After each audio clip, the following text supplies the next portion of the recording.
المغرب في موقف لا يحسد عليه اليوم، لأنه مطالب بتقديم كل ما لديه في هذه المباراة من أجل التأهل. مهمة صعبة جدا، لكن مع الجهد، مع تقديم اللاعبين كل ما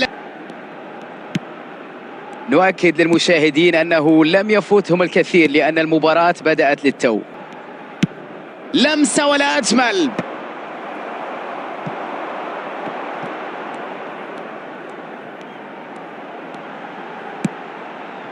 ارتقاء غير عادي. يا سلام على راسية رائعة دخلت في الشباك. تحرك بشكل رائع هنا وعين على الكرة وعرف كيف يتغلب على الدفاع.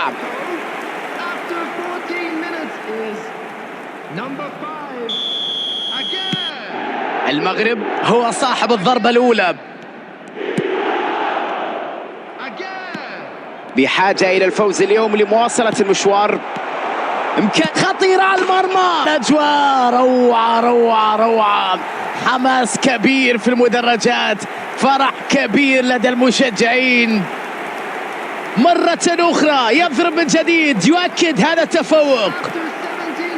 الكرة توضع في أفضل مكان. عندما نقول هداف بالفطرة، روعة أقدامه وجمال كراته، هدف جميل جدا. المغرب يوسع الفارق ويؤمن تقدمه في النتيجة. المباراة أصبحت أسهل بعد تسجيل هدفين. بالتأكيد أنه سيحاولون فرض المزيد من السيطرة، من القوة في هذه المباراة، وأيضا البحث عن إلياس أخوماش. أي هدف، لقطة ولا أروع يا سادة. لعبة جميلة جدا، مهارة عالية، تنفيذ أجمل، نهاية غير عادية. أي بداية هذه. هدف آخر يأتي يعزز التقدم ويؤكد التفوق. تسديدة في غاية القوة، يخيل لنا أنها كادت أن تقتلع الشباك من مكانها. تستمر المباراة والنتيجة أمامنا، 3 أهداف مقابل لا شيء. ضغط قوي وينجح في استعادتها. قتلت الهجمة قبل أن تبدأ. فرصة الآن، ينجحون في إضافة هدف آخر. هذه بداية ولا في الأحلام. تلك هي فائدة التدريبات على دقة التسديد.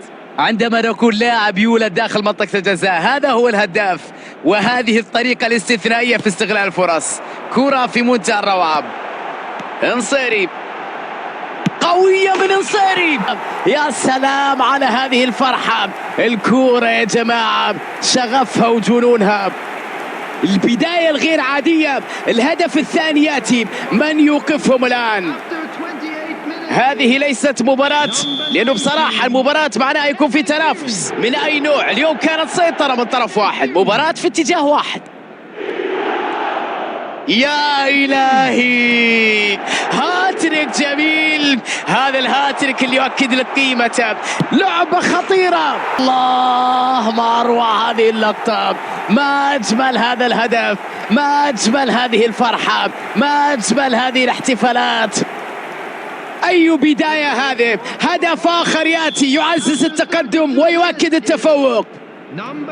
لا نلومهم صراحة على تسجيل أهداف وعلى توسيع الفارق بهذا الشكل الكبير جدا. فرق كبير بصراحة في المستوى بين الفريقين، ونتيجة واضحة للجميع.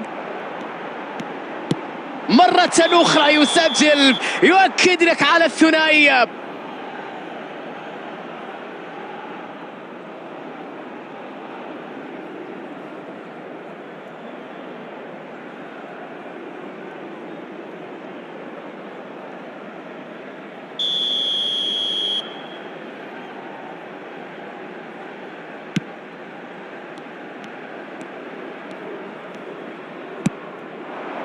المغرب يتطلع الآن لإنهاء الشوط الأول وهو متقدم على خصمه.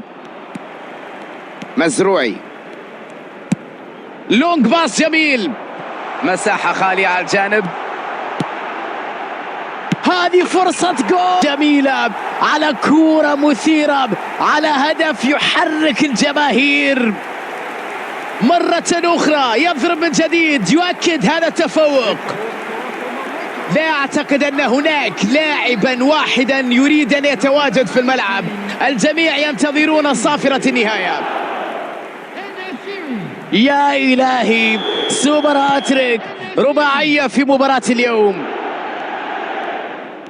يقدمون أداء مثاليا في هذا اليوم دون أي أخطاء، وأظهروا بالفعل قوة هجومية ودفاعية وتوازن كبير في الملعب. المغرب يقدم أداء مثالي هجوميا في شوط أول، يسجل بدون توقف. الإثارة تتواصل مع عودة اللاعبين من استراحة ما بين الشوطين. يجب أن نشيد هنا بالدفاع لمنع الهجوم رغم الانطلاقة اللي كانت تبدو واعدة وتشكل خطر كبير جدا لولا وحالة انفراد خطيرة. فعلها وسجل كرة في الشباك. الأمور لا تخرج عن السيطرة، مباراة من جانب واحد تقريبا، سيطرة مطلقة على الملعب، استسلام تام في أرضية الملعب. يرفعون المنديل الأبيض في مباراة للنسيان بالتأكيد. اللي نشوف الليلة مباراة تلعب من طرف واحد. أعتقد أن الآن الكل يفكر في متى ستنطلق صافرة النهاية.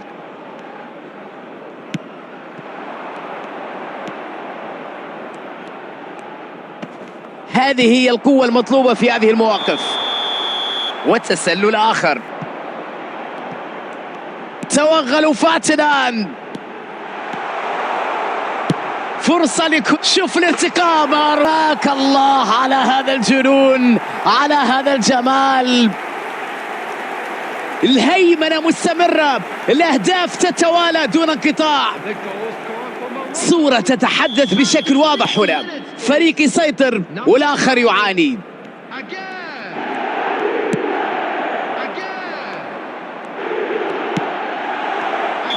أعتقد أن اللاعب كان متقدم. نعم، تسلل موجود.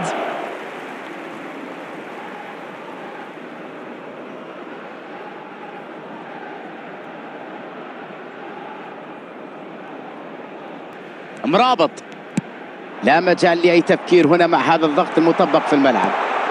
أكرد لوحد، خطيرة جدا، مستحيل هذه الإثارة. الآن هذه ليست منافسة، هذه ليست كرة قدم صراحة، هذه حصة تدريبية يا صاحبي. سحق تام للخصم بلا رحمة، مستمرون في تسجيل أهداف، هدف بعد آخر، قوة كبيرة، فرق كبير بين الفريقين. يضرب الثلاثية، يضرب الهاتريك، ممكن يحطها في المرمى. هذه هي الإثارة، هذه هي المتعة، هذه كرة القدم وروعتها. ما يحدث الآن هو عبارة عن سحق للمنافس، الخصم لا شيء في هذه الدقائق. ما نراه الآن هو إهانة كاملة للخصم.